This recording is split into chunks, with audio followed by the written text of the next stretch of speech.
Parfait, quel plaisir de vous retrouver pour ce magnifique verset, le verset 17, un verset que ce serviteur a intitulé Une différence de point de vue qui change tout.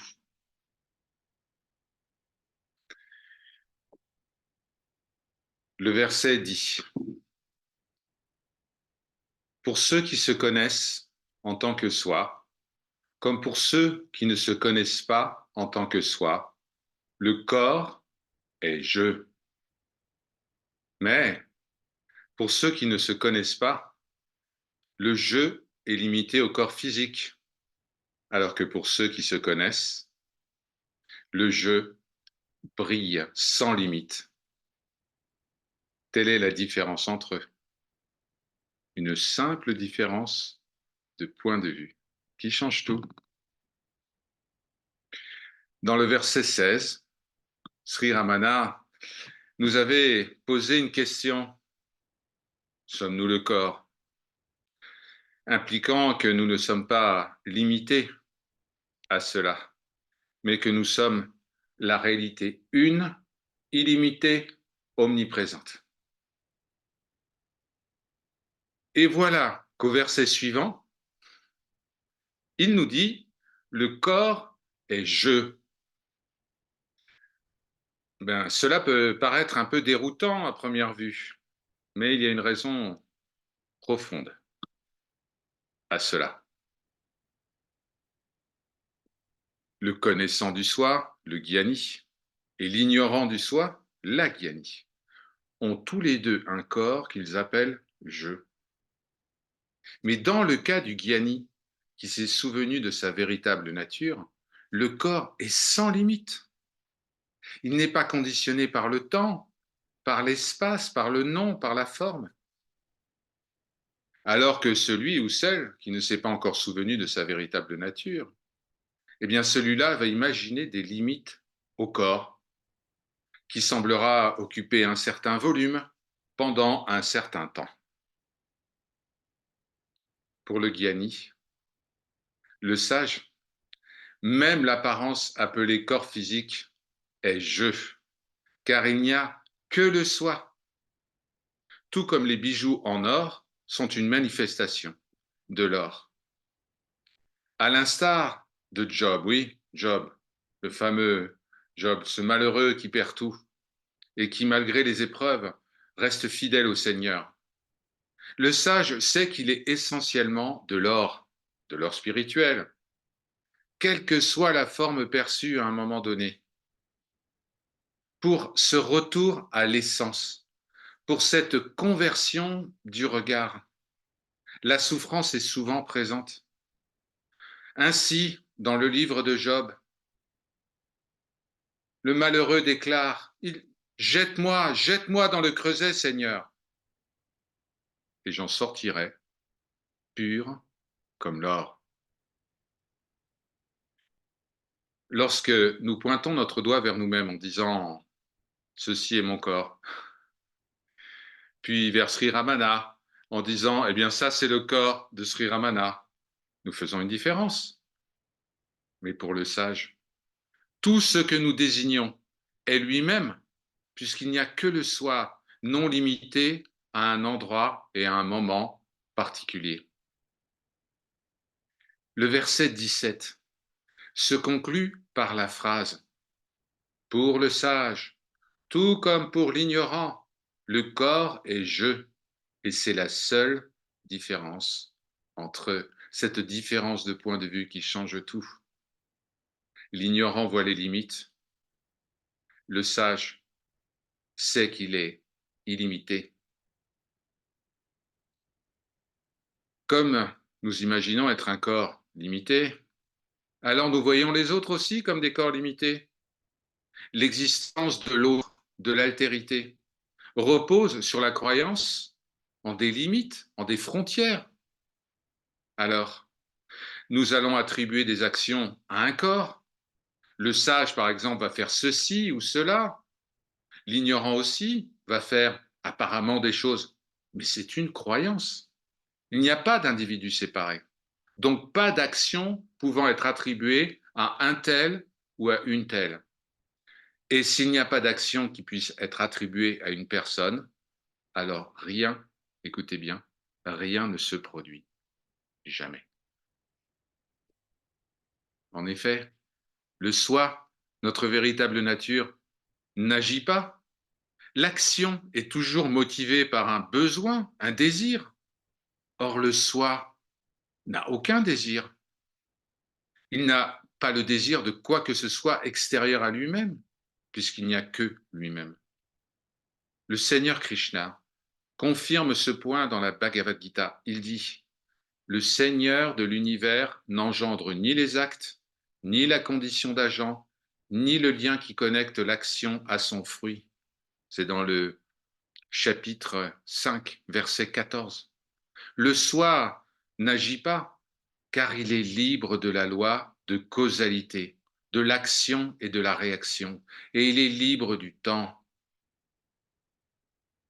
C'est ainsi que nous comprenons mieux les paroles de la Divine Mère, Ananda Mahima, quand elle dit: rien ne se produit jamais. Celui qui comprend cela est béni par la grâce du regard intérieur. Le sage, le Gyani, voit le corps comme un reflet glorieux de sa véritable nature, une, comme un vêtement qui vient recouvrir notre véritable nature. Ce fameux vêtement de peau dont se revêtent Adam et Ève dans le livre de la Genèse. Il est dit dans ce livre: l'Éternel Dieu fit à Adam et à sa femme des habits de peau et il les en revêtit. Et oui, depuis qu'ils ont mangé la fameuse pomme, ils se prennent pour des individus. Alors, le Seigneur leur donne une enveloppe corporelle. Cependant, le même livre de la Genèse indique une possibilité permanente de se souvenir de notre véritable nature. En hébreu, le mot lumière se dit aor. Le mot peau, la peau, se dit or. Très très proche. Là où l'ignorant voit une enveloppe charnelle, le sage voit une pure lumière.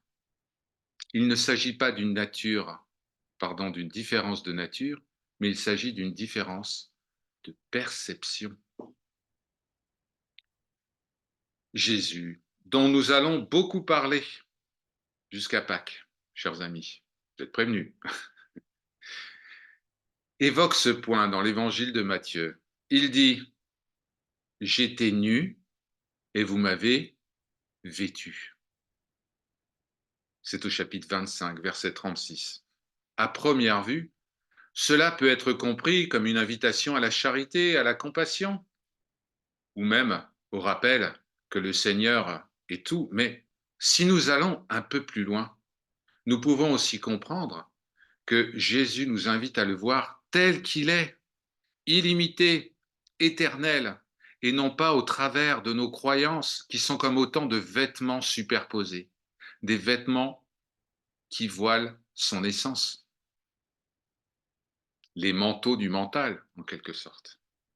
Notre véritable nature est libre de tout vêtement mental. Le roi David le rappelle dans le psaume 22. Il dit: je suis nu comme un ver. C'est le psaume 22, verset 7.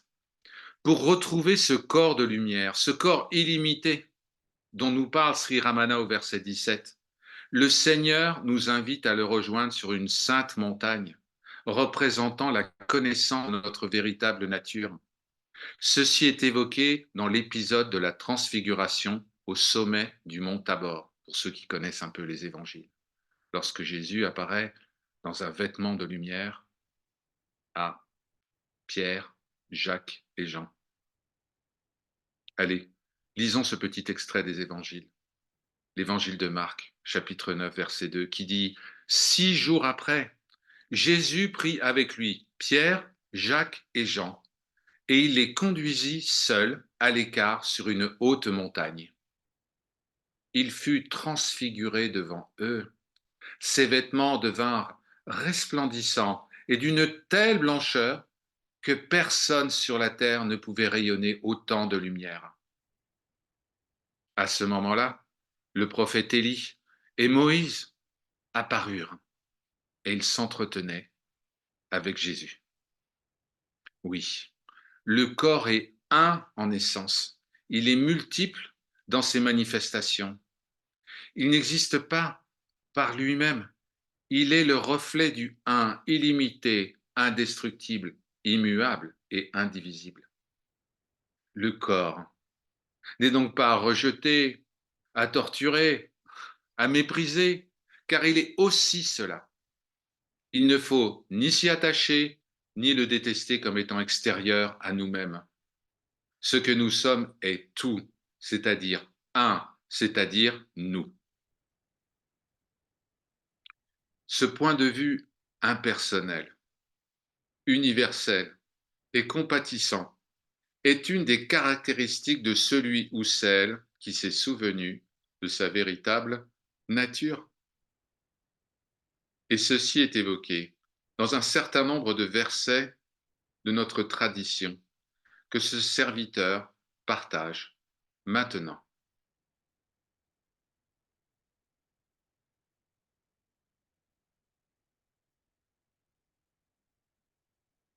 Celui qui voit le Seigneur en tout,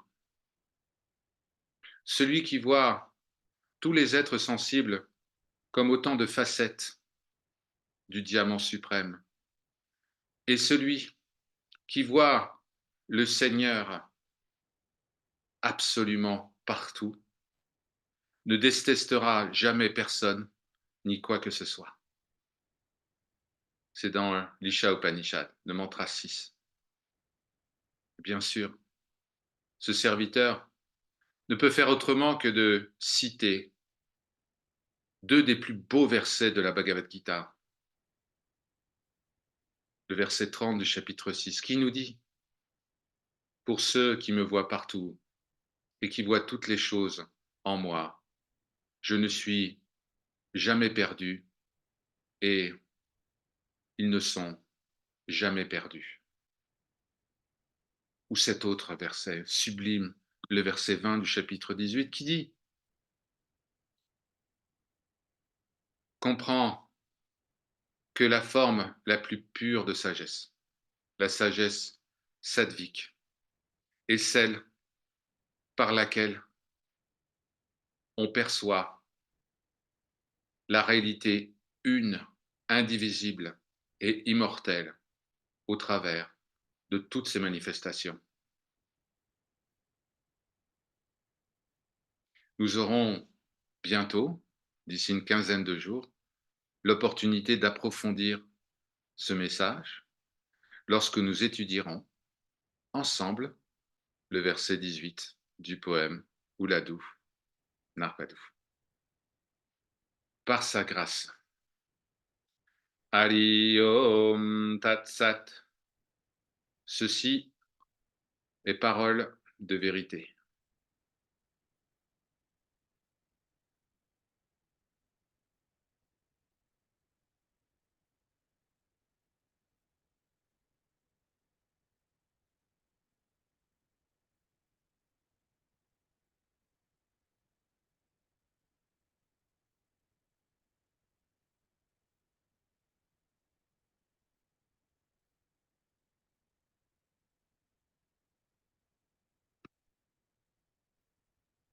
Chers amis, ce serviteur va maintenant interrompre l'enregistrement par sa grâce.